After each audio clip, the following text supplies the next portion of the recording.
Roman Reigns makes the most anticipated phone call in SmackDown history. A WWE superstar makes his shocking return following LA Knight's Open Challenge, and it looks like Bloodline 2.0 has found their fifth man for War Games.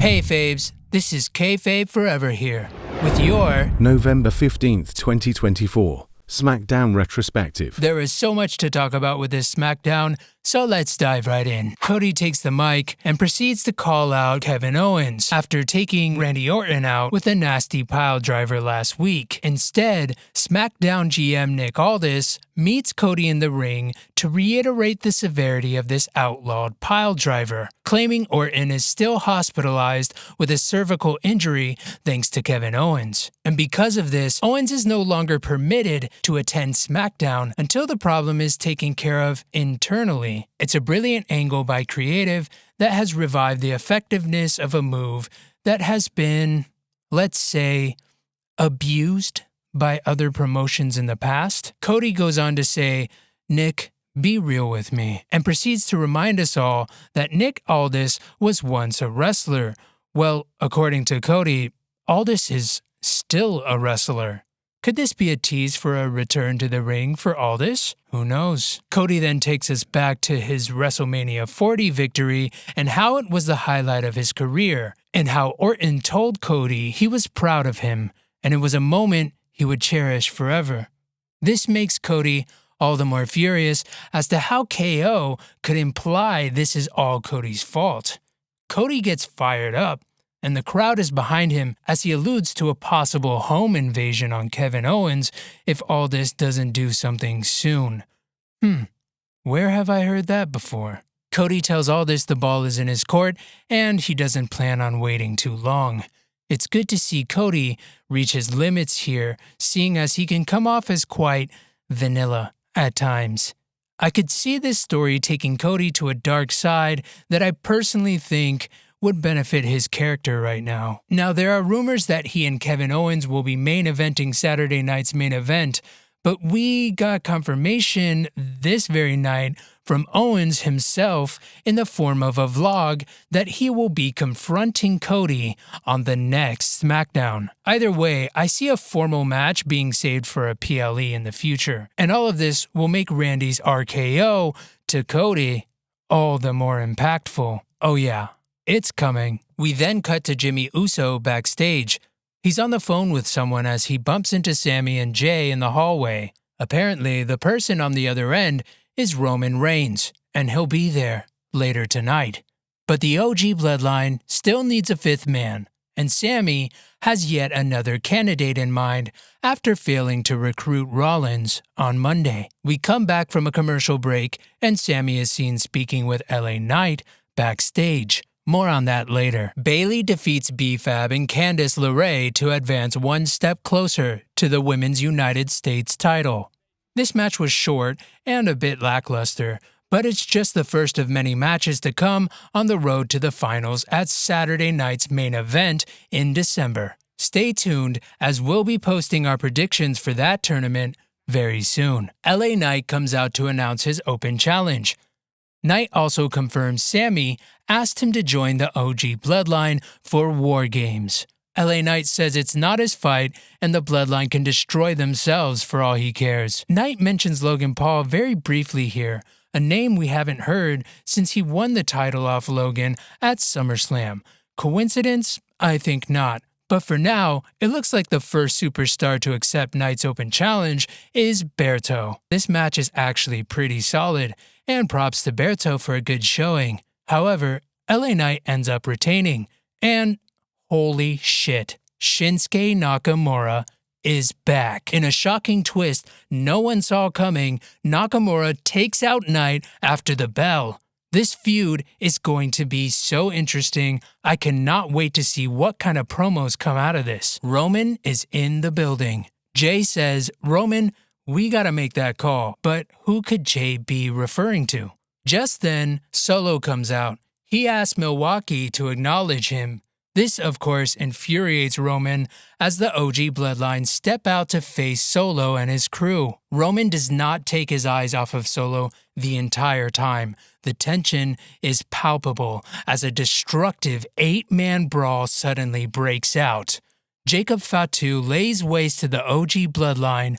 Roman saves Sami from the spike in a poetic show of respect. Suddenly, it's just Roman and Jacob in the ring, and fans are going nuts. And what the actual hell? Bronson Reed comes out of nowhere, taking out Roman with a tsunami. And while this alliance makes no sense on the front end, damn does Bronson fit the mold here. Something about Bronson Reed and Jacob Fatu side by side just feels so right. This is definitely sending strong implications that Rollins will be the OG Bloodline's 5th man. But is there enough here to convince us that Rollins would overlook all of his sacrifice? All of the brutality that he put himself through in order to take out Roman at WrestleMania 40 in the first place? All just to get his hands on Reed one more time? And why is Reed aligning himself with Solo to begin with? Answers I hope we get in the next Raw. But right now, it all feels like an unnecessary stretch when we could have been sitting pretty with a 4v4 War Games at Survivor Series. Nothing has been confirmed though, so who knows? Maybe we don't even get Rollins and Reed as the 5th men? We'll have to wait and see. The Motor City Machine Guns defend their World Tag Team Championships against the Street Profits. Man, I was really hoping the Profits could pull this one off. These two teams never put on bad matches, and this one was no exception. This match was full of great spots. The pacing was high octane, and the execution was impeccable. That is, until, out of nowhere, DIY's Tommaso Ciampa attacks Montez Ford, ending the match in a DQ. Johnny Gargano comes out to talk some sense into Ciampa, but Ciampa pushes Johnny to the canvas. It seems all he cares about is the championships, and just like that, we're well on our way to heel Ciampa. Thank God. For those unfamiliar with Ciampa and Gargano's NXT run, just look up NXT TakeOver Brooklyn 4 and thank me later. Also, it's time for the Montez push. And now it's time for the main event. Nia Jax vs. Naomi for the world title. This match was off to a slow start, and the bar was set pretty high earlier in the night with twists and turns galore and highlights upon highlights. It also didn't help that a majority of this match took place during picture-in-picture. However, things started to heat up as Liv and Raquel attacked Jade and Bianca backstage. Nia and Naomi pick up the pace in the ring. It looks like Naomi is finally gaining some traction until Tiffany interrupts. But then, out of nowhere, Naomi pulls off one of the most seamlessly brilliant reversals I've ever seen for a near fall that had everyone gasping. That's when Bayley runs out to ward off Tiffy, and this is where a series of super close calls elevates the match to something more like a main event spot. The crowd is now heavily invested. And after all this, Candice LeRae just interrupts and Nia wins. But the big takeaway here is Bayley's inclusion. It looks like she will end up being the 5th woman on the babyface team for War Games. So, the current match card is looking like Bianca, Jade, Naomi, Io Sky, and Bayley versus Nia, Tiffy, LeRae, Liv, and Raquel. While the heel team is still pretty random, Bayley's addition to the babyface team adds just enough tension and history to make for something compelling heading into Survivor Series. If you think about it, Bayley is at the intersection of all of her teammates.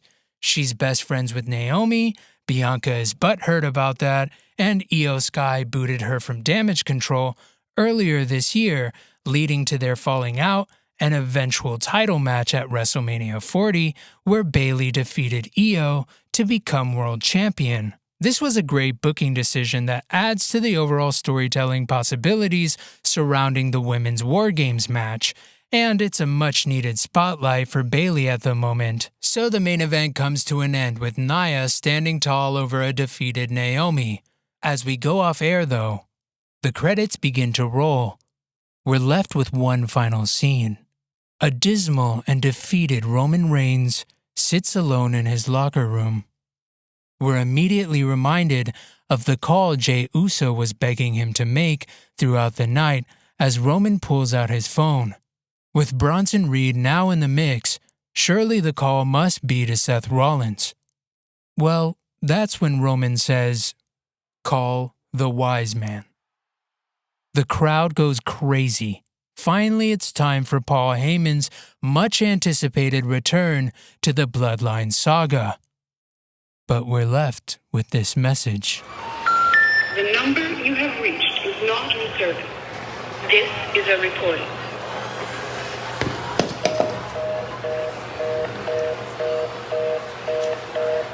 I seriously think this episode of SmackDown was a hidden gem full of epic surprises and character developments. This felt like 3 hours worth of content, expertly condensed into a 2-hour SmackDown. I would even go as far as to say this SmackDown was the best we've seen since WrestleMania. The pacing was near perfect in the second hour. It felt like every 15 to 20 minutes, a major story point was playing out, and much of what happens tonight will actually be essential to the WWE universe moving forward and even beyond Survivor Series. The only thing holding this SmackDown back from a perfect score is the pacing during the first hour, but other than that, you won't hear much complaint from me. And for those reasons, I'm giving this episode of SmackDown 9 yeets out of 10. What do you think? What was the most shocking moment of this week's SmackDown? Will Seth join the OG Bloodline for War Games? Let us know in the comments below. Until next time, thanks for watching.